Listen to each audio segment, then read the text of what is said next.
Everyone, আমরা সকাল সকাল চলে এসেছি সীতাপুর বাস স্ট্যান্ডে। আজকে সোনপ্রয়াগ থেকে এলাম সীতাপুর বাস স্ট্যান্ড, ওখান থেকে যাব হচ্ছে আজকে বদ্রীনাথে। অনেকটা লং জার্নি, আর বাস হচ্ছে এখন এসে বুক করলাম। আর আমরা যে এলাম হচ্ছে সোনপ্রয়াগ থেকে সীতাপুর, মানে গাড়ির লাইন দেখলে মাথা খারাপ হয়ে যাবে, প্রচুর লাইন। আমরা হেঁটে চলে এসেছি এখানে, হেঁটে আসতে হচ্ছে ওই 5-7 মিনিট সময় লাগলো।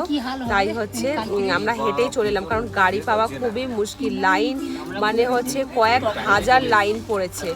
আর বাস স্ট্যান্ডটা আমাদের সোনপ্রয়াগ থেকে হচ্ছে সীতাপুর বাস স্ট্যান্ড খুব একটা দূর নয়, তাই আমরা হেঁটেই চলে এলাম। এসে বাস হচ্ছে এখানে প্রচুর অ্যাভেলেবেল রয়েছে। এখানে হচ্ছে হরিদ্বার যাওয়ার বাস রয়েছে, তারপরে হচ্ছে আরও হচ্ছে আমরা বদ্রীনাথ যাব সেখানের বাস। তো বদ্রীনাথের বাসের টিকিট হচ্ছে 720 টাকা। তো আজকে বদ্রীনাথে যাচ্ছি আমরা, তো দেখা হচ্ছে তোমাদের সাথে একটু পরে।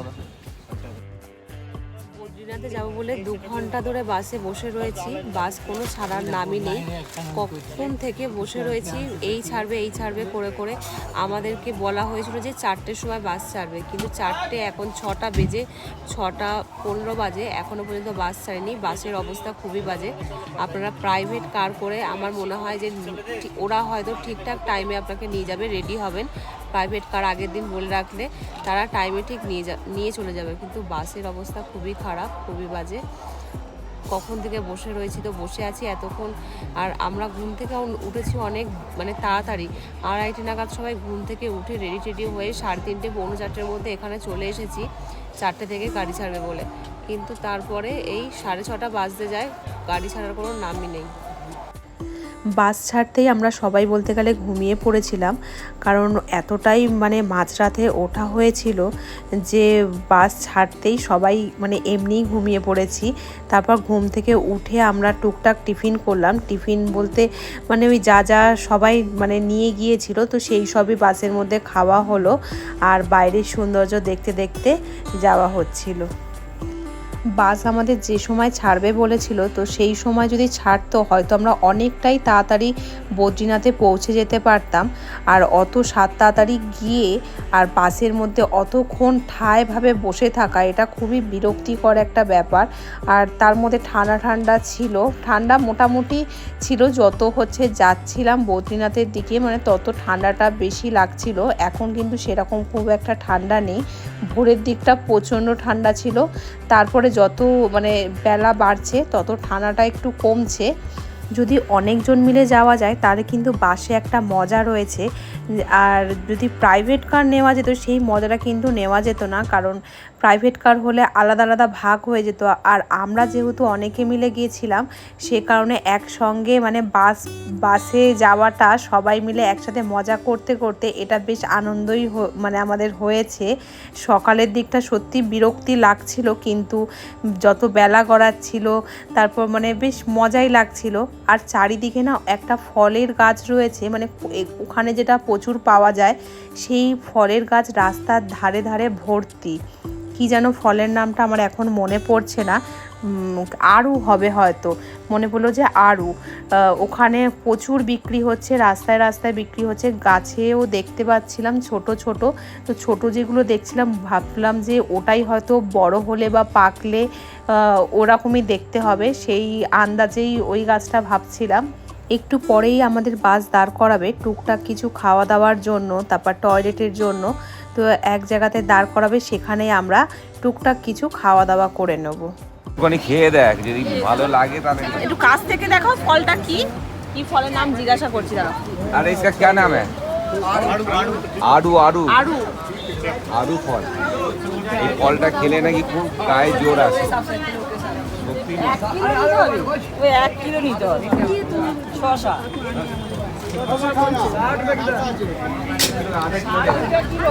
এই নাও না আমাদের লঙ্কা চাপটা খাবে, ঠিক আছে? নাও খাও। খাও। আমি কোনোদিন খাইনি লঙ্কা চপ, এই ফার্স্ট টাইম খাচ্ছি।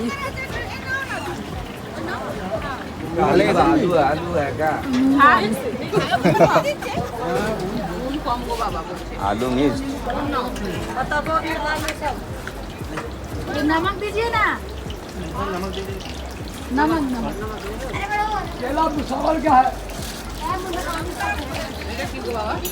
एक पीस देखे छोटा 100। सब दो सब दे दो हाँ दे दो उसमें कम हो गया तो दो ना हम दे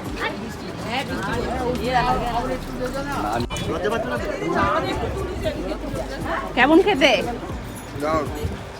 এটা আলু কই মেশানো আলু থাকলে ভালো লাগে আলু আছে আলু কই মেশানো ফুলকপি আলু এসব আলু চপ বলতে পারো 50 টাকা প্লেট আলু পকোড়া বলে 50 টাকা এটা 50 টাকা এটা লংটা 60 টাকা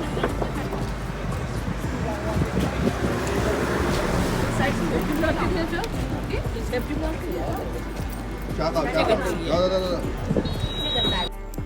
দেখলে তোমরা আরু ফল, ওটা কিন্তু খেতে বেশ ভালো। এখানে পাহাড়ি এলাকায় প্রচুর পাওয়া যাচ্ছিল, আমরা কিনেছি। আর খেতে কীরকম বলবো, টক মিষ্টি এরকম, ভিতরে একটা দানা রয়েছে, ভালো খেতে। আমার তো বেশ ভালোই লাগলো খেতে। আর লঙ্কার চপ যেটা ছিল, বিশাল বড় বড় সাইজের লঙ্কা, কিন্তু একটা ফোঁটাও ঝাল নেই, কিন্তু খেতে দারুণ টেস্ট ছিল। মানে আমি এখন বলছি, এখনই আমার জিভে জল আসছে বলতে গেলে। আর বাঁধাকপি আলু দিয়ে একটা পকোড়া টাইপের ছিল, ওটাও ওখানের প্রত্যেকটা দোকানে, ছোটোখাটো রেস্টুরেন্টে, সব জায়গাতে মানে ভাজছে, বিক্রি করছে। ওটাও খেতে খুব ভালো ছিল। তো খাওয়া দাওয়া করে আমরা বাসে উঠলাম। তোমরা যারা প্ল্যান করছো হরিদ্বার যাবে বা কেদারবদ্রী ঘুরবে, তাহলে কিন্তু আমাদের ভিডিওগুলো অবশ্যই দেখতে পারো, কারণ আমাদের ভিডিওতে আমরা পুরো ডিটেলস বলেছি যে কত খরচ হয়েছে, কত কাছাকাছি আমরা স্টেশন থেকে, কত কাছাকাছি হোটেল নিয়েছি, বা খাওয়া দাওয়া কেমন খরচ, গাড়ি ভাড়া কেমন খরচ, প্রত্যেকটা মানে আলাদা আলাদা ভিডিওতে আলাদা আলাদা যে মানে যেরকম যা হয়েছে প্রত্যেকটাই আমরা তুলে ধরেছি, এবং কোথায় ভালো কোনটা খারাপ সেই সবগুলো আমরা মানে বলেছি। তো আমাদের ভিডিও দেখলে তোমাদের কিন্তু অনেকটাই হেল্প হবে, এবং কোথায় গেলে খুব কম খরচে তোমরা থাকতে পারবে বা ভালো রুম পাবে, সব কিছু কিন্তু ডিটেলস আমরা দিয়ে দিয়েছি। বা বাস কোথা থেকে বুক করবে, বাস বা গাড়ি যারা হচ্ছে প্রাইভেট কার বুক করবে, সেই সব ডিটেলসও দেওয়া রয়েছে। তোমরা আমাদের ভিডিওগুলো কিন্তু দেখতে পারো। আর আমাদের ভিডিও ভালো লাগলে আমাদের চ্যানেলটাকে লাইক, কমেন্ট, সাবস্ক্রাইব করে আমাদের পাশে থেকো। তোমরা যারা গাছপ্রেমী, আজ তোমাদের একটা কথা বলি, যে আমাদের গাড়ি যখন দাঁড় করাচ্ছিল, তো আমরা আমাদের গাড়িটা প্রায় 15-20 মিনিটের মতন গাড়ি দাঁড়াচ্ছিল। তো তখনই ভাবলাম যে একটু আশপাশটা ঘুরি, মানে ওই সামনাসামনি। হঠাৎ করেই চোখ যায় পাহাড়ের খাঁজে খাঁজে, পাহাড়ের খাঁজে খাঁজে স্ট্রবেরি গাছ ভর্তি। মানে দেখে তো আমি পুরো অবাক, এমনকি স্ট্রবেরি হয়েও রয়েছে এরকম। আর গাছের পাতাগুলো আমাদের এখানের মতন এত বড় নয়, যেহেতু জংলি গাছ, মানে স্ট্রবেরি গাছটা জংলি গাছই বলা যায়। আর ওখানে মাটি তো নেই, পাহাড়ের মধ্যে জাস্ট মানে ওর মধ্যে গাছগুলো লেপে লেপে রয়েছে। আর স্ট্রবেরিগুলো একদম ছোট ছোট, কিছু কিছু স্ট্রবেরি পেকে গেছে, কিন্তু একদম আঙুরের সাইজের ছিল। দেখে এত ভালো লাগছিল, মনে হচ্ছিল গাছটা নিয়ে আসি, কিন্তু আমরা গাছ তুলিনি, কারণ আমাদের হরিদ্বারে এসে 2 দিন আমরা ছিলাম, তো সে কারণে আমরা আর গাছটাকে তুলিনি। শুধু এমনি দেখেই মনটা শান্তি করলাম, আর ভাবলাম যে আমরা কত কত টাকা দিয়ে স্ট্রবেরি গাছ কিনি, আর এখানে মানে পাহাড়ে গিজ গিজ করছে, পুরো ভর্তি হয়ে রয়েছে। তোমরা যারা কেদারবদ্রী করবে তারা কিন্তু একবার অবশ্যই মানে দেখতে পারো, যখন তোমাদের গাড়ি দাঁড় করাবে বা কিছু। আর তোমরা যারা গাছ চেনো তারা তো এক পলকে দেখলেই বুঝতে পারবে যে এটা স্ট্রবেরি গাছ। সীতাপুর থেকে বদ্রীনাথ যেতে আমাদের বাস ভাড়া পড়েছিল 720 টাকা পার হেড। আর বদ্রীনাথে আমরা যে ঘর নিয়েছিলাম সেটা পড়েছিল পার হেড 430 টাকা, একদম মন্দিরের সামনে। অনেকটাই বাস জার্নি, সে কারণে আমি এভাবেই ঘুমিয়ে পড়েছিলাম। কখন ভিডিও করেছি আমি সেটা দেখিনি, জানি না, আমি অঘরে তখন ঘুমাচ্ছিলাম বলতে গেলে। সীতাপুর থেকে বদ্রীনাথ যেতে আমাদের বাসে যেতে সময় লাগলো প্রায় 10.5-11 ঘন্টা। আমাদের নামালো বদ্রীনাথ বাস স্ট্যান্ডে। বাস স্ট্যান্ডের সামনেই ভারত সেবাশ্রম। তো আমরা ভাবলাম ভারত সেবাশ্রমটা একবার দেখি। তো কিছু ছেলেরা গিয়েছিল দেখতে, কিন্তু এতটাই নোংরা, এতটা অপরিষ্কার যে ওখানে থাকার যোগ্য নয়। আর আমরা খুঁজছিলাম রুমটা যাতে একটু মন্দিরের সামনাসামনি হয়। তো আমরা যেহেতু রুম বুক করে যাইনি, সে কারণে আমাদের রুমটা খুঁজতে কিন্তু একটু সময় লাগলো। আর সময় লাগলো ঠিকই, কিন্তু আমরা একদম সামনাসামনি হোটেল একটা পেয়ে গিয়েছিলাম, যেটা 2খানা রুম নিয়েছিলাম। আমরা টোটাল গিয়েছিলাম 14 জন। তো আমরা ডিভাইড করে 2খানা রুমে থেকে গিয়েছিলাম। বদ্রীনাথের কাছাকাছি চলে এসেছি। প্রচণ্ড পরিমাণে ঠান্ডা এই জায়গাটা, দেখতে পাচ্ছ তোমরা, একটা পুরো বরফ জমে গেছে, জল আর নেই, পুরো বরফ ভর্তি।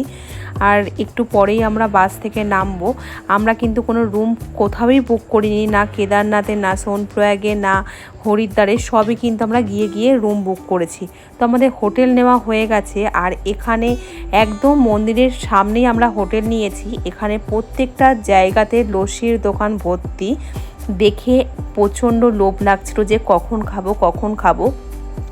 কিন্তু যখন খেলাম এত জঘন্য যে মানে মনে হলো পুরো টাকাটাই নষ্ট। আর এখানে একটা এই শালপাতা না, ওখানকারই পাতার মধ্যে একটা খুব সুন্দর জিনিস দিচ্ছিল, এটা কচুরি টাইপের দিয়ে তার মধ্যে তরকারি দিচ্ছিল, তরকারির মধ্যে ওই জিনিসটা ভেঙে দিচ্ছিল, কিন্তু এত ভালো টেস্ট।